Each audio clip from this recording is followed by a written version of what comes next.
আল্লাহু আল্লাহ।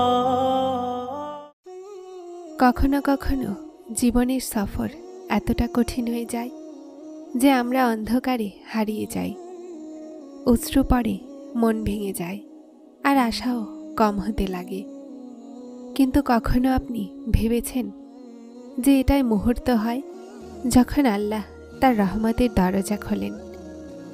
যখন আপনি সবরের পরীক্ষায় পৌঁছে যান, তো আল্লাহ আমাদেরকে একা ছাড়েন না। তিনি আমাদের অন্তরে শান্তির বাতাস বইয়ে দেন আর আমাদেরকে তার রহমত দান করেন।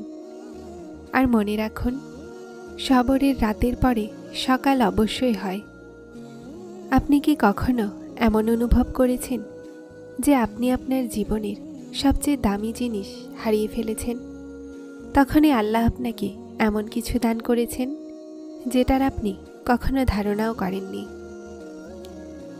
আপনি কি কখনো কষ্টের পরিস্থিতিতে আল্লাহকে ডেকেছেন আর অনুভব করেছেন আপনার দোয়া 7 আসমানে বাজতে ছিল ততক্ষণ যতক্ষণ না আল্লাহ কোন বলে দিয়েছেন?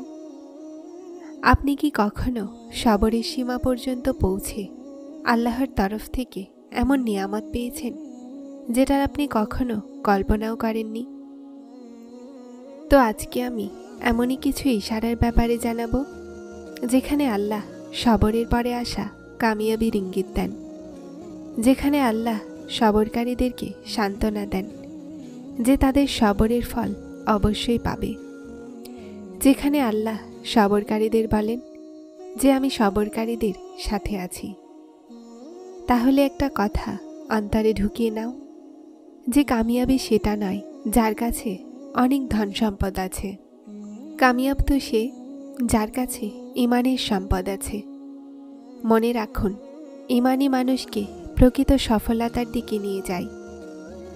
বিশ্বাস রাখুন, সব কিছু লেখা আছে। আপনার রিজিক লেখা আছে, আপনার জীবনসঙ্গী লেখা আছে, আপনার পেশা লেখা আছে। তাহলে আপনি কেন ভয় পাচ্ছেন? আল্লাহর ওপরে তোমার তাওয়াক্কুল রেখে আর তোমার দিনের হেফাজত করো।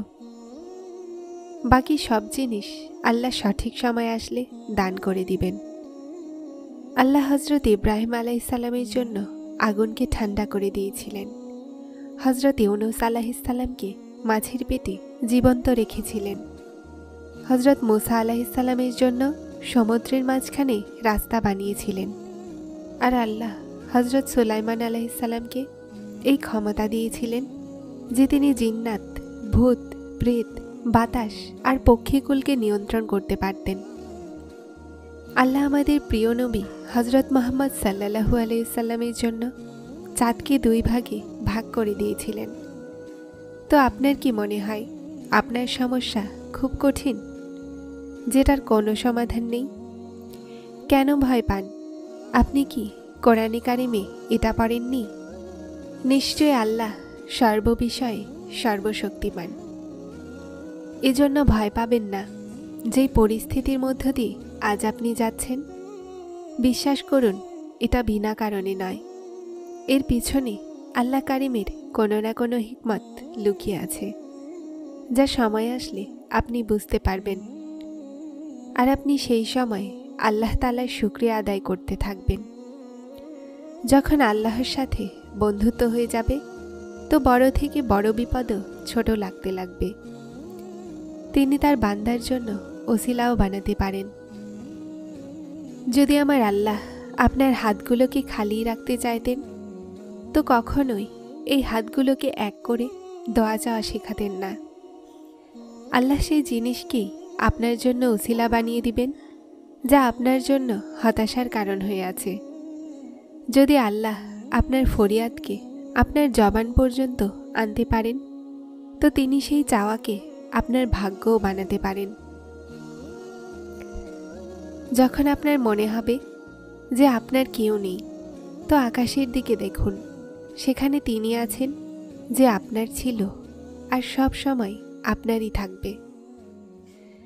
যদি আল্লাহ সেটা নিয়ে নিয়েছেন যেটা হারানোর চিন্তাও আপনি করতে পারেন না, তো নিশ্চয়ই তিনি এমন কিছু দিবেন যেটার হওয়ার কথা আপনি কখনো ভাবেননি। আপনার মনে হয় এখন আপনি ক্লান্ত হয়ে গেছেন, কিন্তু ক্লান্ত আপনার ঈমান নয়, বরং আপনি হয়ে গেছেন।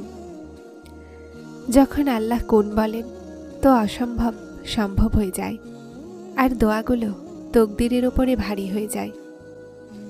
আপনি দোয়া করার সময় মজেজার ওপরে বিশ্বাস রাখুন, তারপর দেখুন দোয়া শেষ হতেই মজেজা হয়ে যাবে। দোয়াগুলো রদ করার জন্য আল্লাহ আপনার অন্তরে দোয়া করার খেয়াল দেননি। উনি তো আপনাকে অনেক ভালোবাসেন। তিনি আপনাকে পরীক্ষায় ফেলেনি যখন আপনি কোনো এমন জিনিসের দিকে যান যা আপনার জন্য খারাপ হয়। উনি তো এতটা দয়াময় যে তিনি তার ফায়সালা আপনার উপরে চাপিয়ে দেন না। উনি তো শেষ পর্যন্ত আপনার ডাকের অপেক্ষায় থাকেন, যে কখন আপনি তাকে ডাকবেন আর কখন তিনি আপনার নসিব বদলে দিবেন। আর তারপর তিনি আপনাকে দোয়া করার সময় দেন যেন সেই মনের পছন্দ মতো জিনিসকে আপনার হকে উত্তম বানাতে পারেন। আর বিশ্বাস রাখুন, আল্লাহ আপনাকে চিন্তিত দেখেছেন। আল্লাহ আপনাকে নীরবে ভেঙে যেতে দেখেছেন। আপনার অশ্রু, আপনার দুঃখকে জানেন। আজ শক্ত হয়ে থাকুন। যেসব কথা আপনাকে ভেঙে দিচ্ছে, কাল সব ঠিক হয়ে যাবে। আপনি শুধুমাত্র সবর করুন।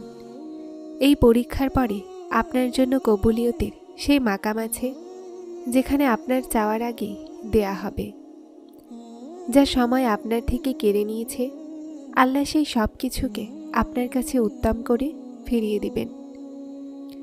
যে শান্তি আপনি কোথাও পাননি, সেটা একবার তাহাজ্জুদে খুঁজে তো দেখুন। যারা চ্যানেলটিতে নতুন এসেছেন তারা সাবস্ক্রাইব করে হেদায়েতের সাথে থাকুন। আসসালামু আলাইকুম।